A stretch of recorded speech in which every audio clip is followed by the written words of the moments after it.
स्वागत है दोस्तों आपका हमारे YouTube चैनल वृंदावन गाथाएं में। दोस्तों, भगवान बुद्ध और एक गरीब आदमी की कहानी आपके लिए लेके आए हैं। उम्मीद है आपको ये कहानी अच्छी लगेगी।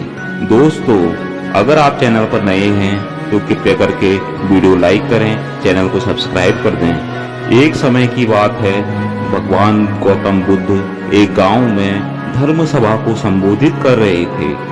लोग अपनी विभिन्न परेशानियों को लेकर उनके पास जाते और उसका हल लेकर खुशी खुशी वहां से लौटते। उसी गांव के सड़क किनारे एक गरीब व्यक्ति बैठा रहता था तथा महात्मा बुद्ध के उपदेश शिविर में आने जाने वाले लोगों को बड़े ध्यान से देखता। उसे बड़ा आश्चर्य होता कि लोग अंदर तो बड़े दुखी चेहरे लेकर जाते हैं, लेकिन जब वह वापस आते हैं तो बड़े खुश और प्रसन्न दिखाई देते हैं।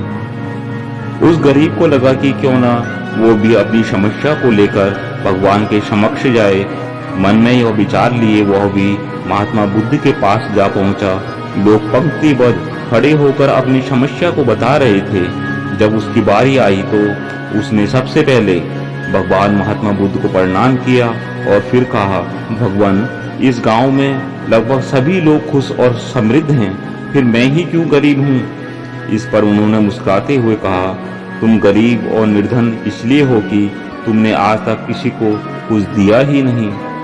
इस पर वह गरीब व्यक्ति बड़ा आश्चर्यचकित हुआ और बोला, भगवान, मेरे पास भला दूसरों को देने के लिए क्या होगा, मेरा तो स्वयं का गुजारा बड़ी मुश्किल से हो पाता है।